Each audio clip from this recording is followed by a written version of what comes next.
heavy rains are one of the most common triggers for landslides, not just in Kerala, anywhere. The question whether anything is entirely man-made or entirely a natural calamity is getting increasingly difficult to segregate.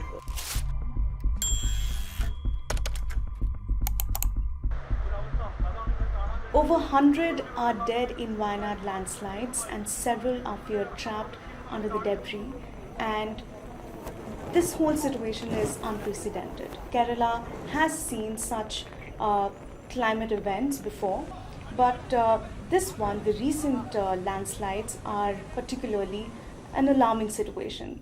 To understand if Kerala geographically is prone to such landslides, I'm being joined by Amitabh Sinha. He will be explaining everything and decoding everything for you and me to understand what is really happening in Kerala. So, Amitabh sir, my first question to you is, can you explain to our viewers what is the geography like where the landslides have taken place? Right. So, Kerala, most of Kerala Yeah. is landslide prone. And when I say most of Kerala, not the entire state, mainly the western part of the Western Ghats. So this is coastal side of Kerala. So one side you have the sea, the other, immediately you have the hills, which is towards the end of the Western Ghats. That area, which has very sharp, slopes, it has hills. That area is known to be landslide prone. In fact, Kerala is probably one of the most landslide prone states in India, apart from states. So you have the Himalayan states where you have frequent landslides; they are common. You have the northeastern states again where landslides are expected every year.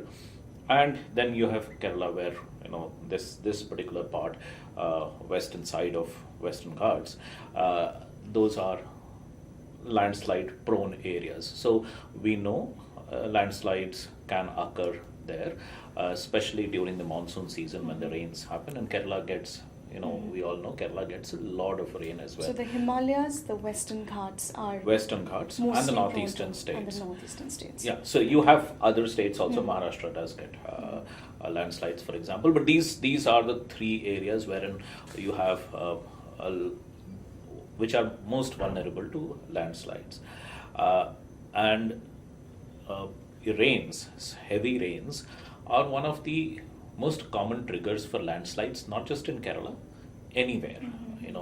So was it last month or a couple of months? Last month, I think we had a major landslide event in Mizoram as well. So these are expected events. If a very heavy rainfall happens, then in these particular areas, you do expect landslides. Of course, as you said, this is a pretty big one. This is something of this scale that probably, it's still unfolding, but I've been speaking to a few people in Kerala and they say probably, at least in terms of casualty, this is the worst landslide related disaster in Kerala. And maybe just this scale we'll come to know a little later, but certainly it is one of the worst landslide disasters in Kerala, possibly in India itself. So what is also alarming is the number of people who have died. Yes. Which means that before, years back, the situation was not the same. They were probably living there for years and it was all right back then. Yes. So what has happened is, yeah. So there are a couple of factors here at play. One, as we discussed, heavy rain is certainly one of the factors. The main aggravating factor is rainfall. The other aggravating factor is population pressure. Kerala is very very densely populated state. There are people everywhere, and there are areas which were earlier probably not populated, or where certain kind of activities were not being carried out. Now you have those activities happening, which means there is a lot of construction probably happening, even agriculture. The kind of cultivations that were not seen earlier, those kind of cultivations are happening. Buildings That's are going to coming impact up. the soil. Yes. Right? So all of that, and these things have been flagged. This is not new. This is not being talked about only after a disaster has happened. It's going on for years. This is very well documented that these kind of activities are probably not the safest things to be done in these parts of the state. But things have continued, and as I said, I mean, every So would you say that this is a natural calamity or man-made disaster? See, the landslide itself probably, as of now, appears to be a natural calamity. Mainly because, I mean, I've been talking to people in Kerala and people who have worked on landslides, and some of them, they have been telling me actually the start of the landslide, where it originated, is quite far off from populated areas. So that happened in a dense forest area. But once it started, and as we discussed it, these areas are very sharp slopes. And as the landslide, as the lands began to move, it acquires momentum, and there's a greater force, and then it passes through populated areas, and then in its force, it swept a lot of people, a lot of construction away as well. Yeah. So the question whether anything is entirely man-made or entirely a natural calamity is getting increasingly difficult to segregate. I mean, so excessive rainfall, for example, you would say, is a natural event, isn't it? But everything that follows because of the rainfall then gets compounded by our human mismanagement. So an extreme rainfall event, say in Bangalore, the kind of flooding that we see in Bangalore, now say the same kind of rainfall. Now the rainfall itself is a natural calamity, and excessive rainfall is a natural thing, isn't it? So you can blame part of the problem. You say, oh, Bangalore got huge amount of rainfall, and that's why it got flooded. But it's possible that in a different city, which is much better managed, you won't have the same amount of flooding, even when similar amount of rainfall happened. So while the rainfall is natural, but what happens after that has a lot to do with mismanagement. It's as a well. civic issue. It's a civic issue. So to segregate the two, it's a very difficult thing. In fact, there are people who are working on it from a different angle. There's a whole loss and damage sort of a debate that keeps happening in the climate change space, and there are people who are trying to segregate the two and trying to fix responsibility. How much of this event is man-made, and how much of is completely a natural calamity? So things like 2 years ago, Pakistan had one of its worst flooding events.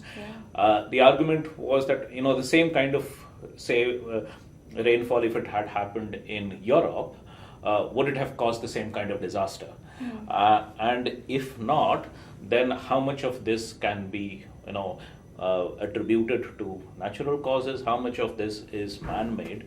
Now, so that's getting increasingly difficult as well, and that's a very separate debate, and people are working on it. Usually, it's a mix of the two. So even in Northeast, the recent incident that happened on landslide, or we see landslides in Uttarakhand, for example, or the other kinds of events that happen as a result of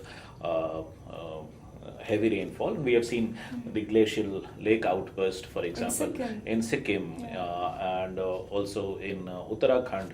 So one event triggers a series of other events, and then it becomes a disaster. And in that series, there are lots of issues which have been aggravated by man-made activities. And we'll see a lot of that discussion happening in Kerala as well, because there are things, there have been warnings that have been issued, there have been reports, there have been studies that have been conducted which have warned of these kind of eventualities, these kind of disasters, and there have been calls that certain kind of activities should not be done completely, and so we'll see that debate. So despite all of that, we are still missing out on something. It's also because we are not able to sort of fix the responsibility or take owners of the situation. How do you think that anyone or India, we have seen over a period of time, there have been many weather events, Yes. From north to south. How do you think that India can escape such a weather event? Is our country ready to face such weather events?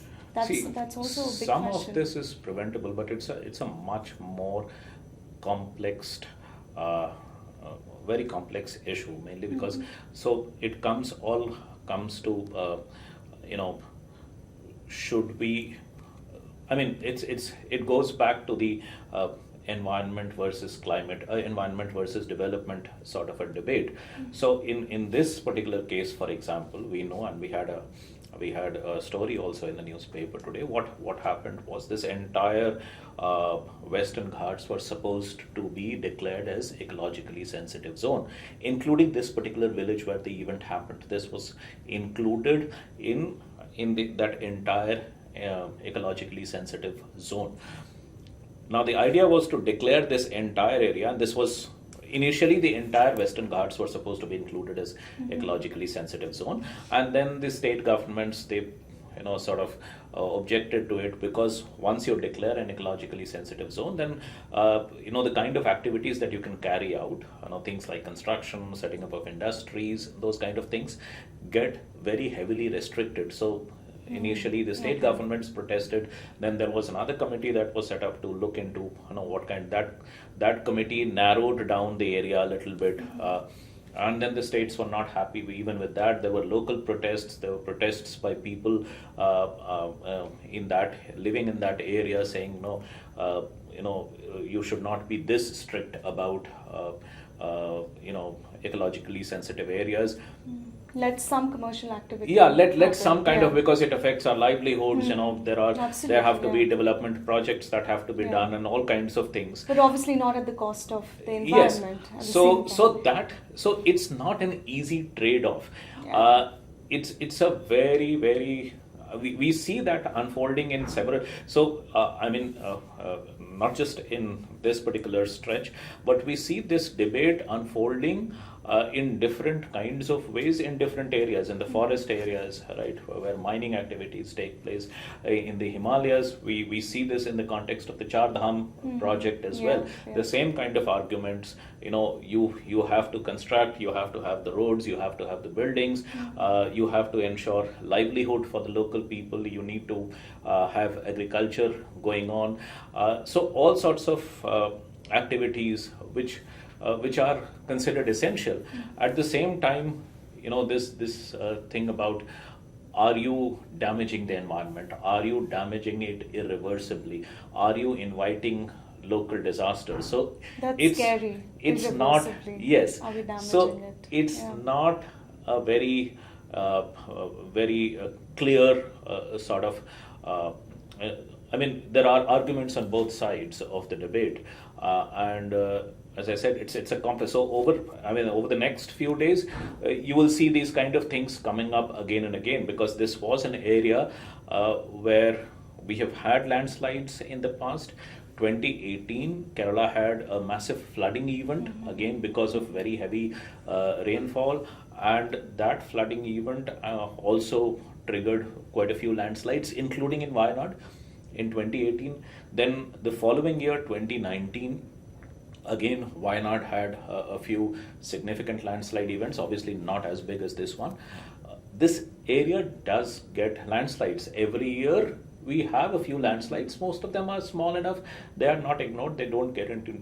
They are generally ignored. They don't get into news. But we have these events almost every year. So we'll see this debate I mean, in the coming days, once the Yeah. initial things, once the bodies are Right. recovered and all, we'll see this thing happening. Whether we are doing the infrastructure development, whether we are doing the industrialization, whether we are doing other activities in sync with the environmental requirements or not. And as I said, it's a complex, it's a very, very Yes. difficult sort of choices that you have to make. And we see it, as I said, we see it playing out in different areas across the country. Absolutely. Thank you, Amitabh, for giving us all those details and breaking it down for our viewers. Thank you. And thank you so much for joining us. If you like this video, then don't forget to like and subscribe to our channel, The Indian Express. Thank you so much for watching. Thank you.